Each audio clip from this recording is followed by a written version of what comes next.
اللہ رب العزت ارشاد فرماتے ہیں وَأَتِمُّوا الْحَجَّ اور اتموا پورا کرو الحج حج کو والعمرہ اور عمرہ کو للہ اللہ کے لیے۔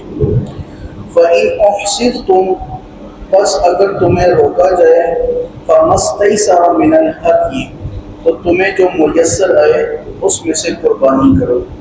وَلَا تَحْلِقُوا اور نہ حلق کرواؤ رؤوسکم تم اپنے سروں کا حتیٰ یہاں تک کہ یبلغ الہدی محلہ یہاں تک کہ جب قربانی اپنے محل کو پہنچ جائے۔ فمن کانا اور اگر ہو منکم تم میں سے مریضن کوئی مریض او بیہی اذن من رأسہ یا جس کے سر میں تکلیف ہو ففدیۃ من صیام تو وہ فدیہ دے روزے رکھنے کے ساتھ او صدقہ یا صدقہ دینے کے ساتھ اور نسک یا قربانی کرنے کے ساتھ۔ فَإِذَا أَمِنْتُمْ بس اگر تم امن میں ہو سلامتی میں ہو فَمَنْ تَمَتَّعَ بِالْعُمْرَةِ إِلَى الْحَجِّ تو تم حج کے ساتھ عمرے کو بھی ملاؤ۔ فَمَا اسْتَيْسَرَ مِنَ الْهَدْيِ تو بس جو تمہیں میسر آئے وہ قربانی کرو۔ فَمَنْ لَمْ يَجِدْ فَصِيَامُ ثَلَاثَةِ أَيَّامٍ فِي الْحَجِّ اور اگر قربانی میسر نہ آئے تو پھر 3 روزے رکھو حج کے دنوں میں وَسَبْعَةٍ إِذَا رَجَعْتُمْ اور 7 روزے رکھو جب تم اپنے وطن واپس آ جاؤ۔ تِلْكَ عَشَرَةٌ كَامِلَةٌ تو یہ پورے 10 روزے ہو جائیں گے۔ ذَلِكَ لِمَنْ يَكُنْ أَهْلُهُ حَاضِرِي الْمَسْجِدِ الْحَرَامِ یہ اس کے لیے نہیں ہے جو مسجد حرام کی حدود میں رہنے والا ہے۔ وَاتَّقُوا اللَّهَ اور اللہ سے ڈرو وَاعْلَمُوا اور جان لو أَنَّ اللَّهَ شَدِيدُ الْعِقَابِ کہ اللہ کی پکڑ بہت سخت ہے۔ عزیزان گرامی قدر اس آیت مبارکہ میں حج اور عمرے کے چند مسائل کو بیان کیا گیا ہے۔ ویسے اگر عمرہ اور حج کے مسائل کو اگر پڑھایا جائے تو یہ کافی وسیع اور طول رکھنے والا موضوع ہے۔ یہاں پر میں ایک بات ضرور کہنا چاہوں گا، ہماری بہت ساری عبادتیں ایسی ہیں جن کا ہم نے فقط بوجھ اٹھا رکھا ہوتا ہے۔ اللہ کرے یہ بات سمجھ میں آ جائے کہ وہ عبادتیں ان کا صحیح معنی ہمیں معلوم نہیں، ان عبادتوں کے ادا کرنے کا طریقہ معلوم نہیں، وہ فقط ہم نے وہ ایک بوجھ اٹھا رکھا ہے۔ حج کرنے کا باقاعدہ ایک طریقہ ہے، عمرہ کرنے کا باقاعدہ ایک طریقہ ہے، احرام کی پابندیاں ہیں، دیگر مسائل ہیں۔ ہمارے بہت سارے حاجی حضرات عمرہ کرنے والے شوق سے جاتے ہیں عمرہ کرنے کے لیے، حج کرنے کے لیے لاکھوں روپے خرچ کر کے جاتے ہیں، لیکن انہیں حج اور عمرے کے بنیادی مسائل کا نہیں پتہ، احرام کی پابندیوں کا نہیں پتہ۔ تو اگر کوئی احرام کی پابندی میں سے مثال کے طور پر احرام کی حالت میں خوشبو لگا لی، احرام کی حالت میں اس نے اپنے جسم سے بال جان بوجھ کر توڑ لیا، احرام کی حالت میں سر ننگا رکھنا تھا ڈھانپ لیا، احرام کی حالت میں چہرہ ننگا رکھنے کا حکم ہے چہرے پر کپڑا ڈال لیا، یہ ساری وہ چیزیں ہیں ان پر دم واجب ہو جاتا ہے۔ دم واجب ہونا مطلب قربانی کرے گا الگ سے اس کے لیے تو اس کا یہ جناب عمرہ اور حج ہوگا، اگر نہیں کرے گا تو وہ اس کا حج اور عمرہ ادا نہیں ہوگا۔ میقات سے پہلے احرام باندھ کر کے جانا یہ ضروری ہے۔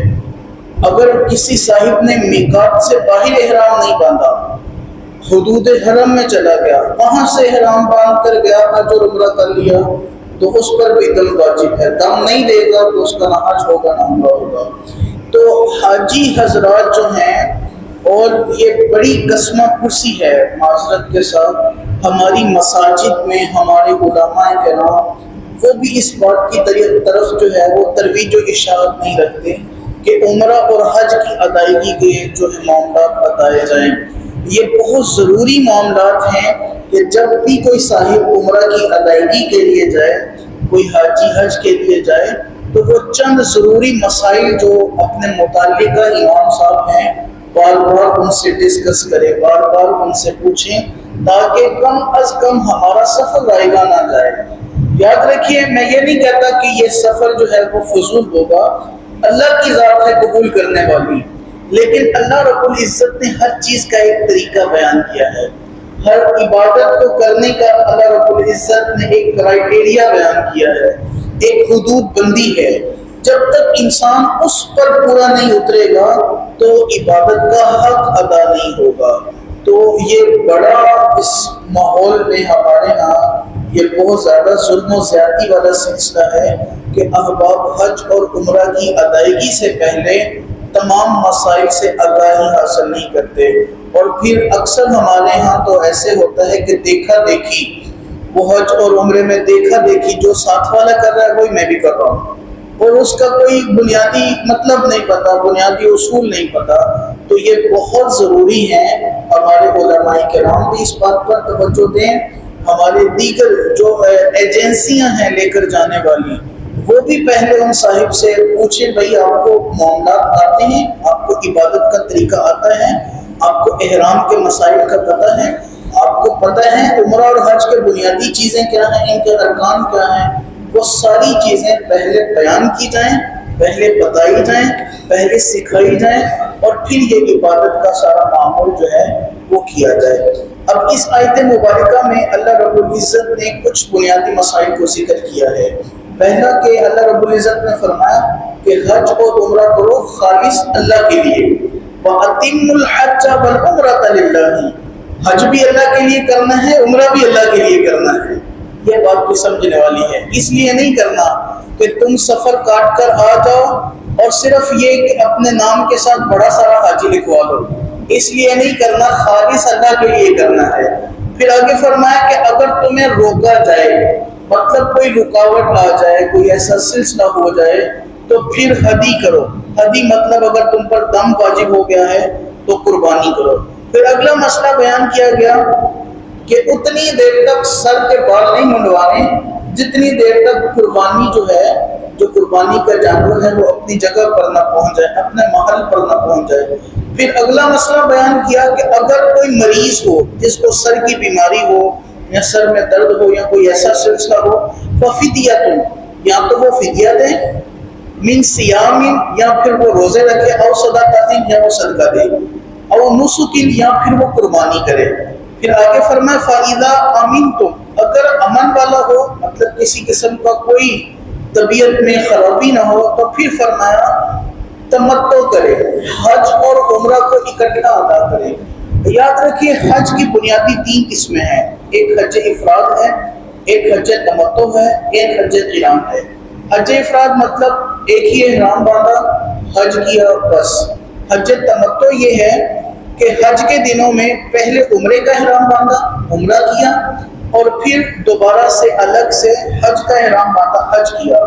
وہ ایک حج قران ہے، یعنی 2 چیزوں کو ملا لینا۔ قران کا مطلب ہے 2 چیزوں کو ملانا، ایک ہی احرام باندھنا، پہلے عمرہ کرنا، اور پھر احرام کی پابندیاں ختم نہ ہونا، اور پھر اسی احرام میں حج بھی کرنا۔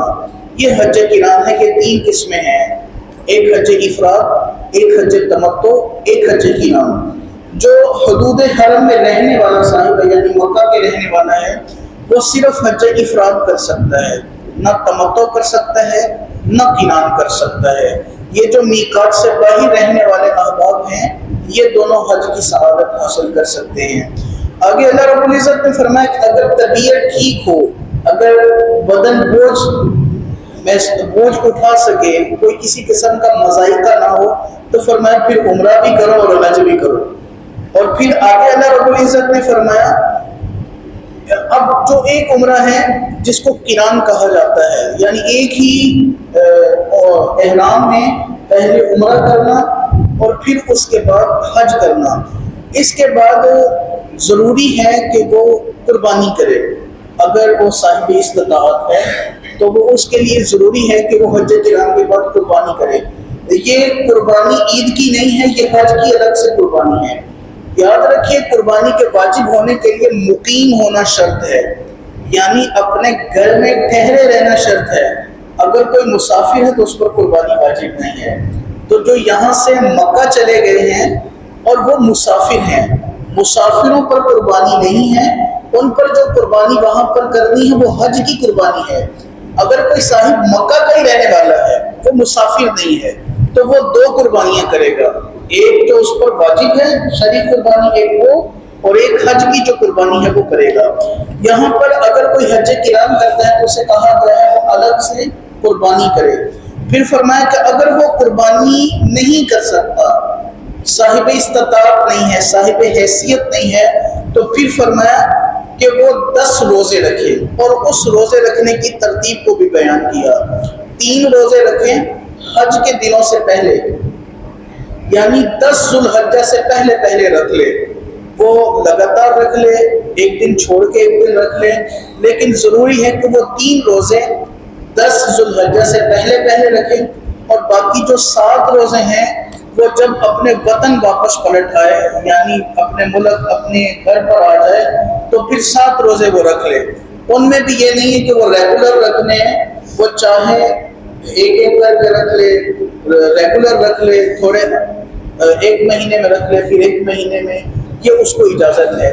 3 روزے وہاں پر رکھنے ہیں حج کے دنوں سے پہلے پہلے، اور 7 روزے اس نے واپس وطن آ کر کے رکھنے ہیں۔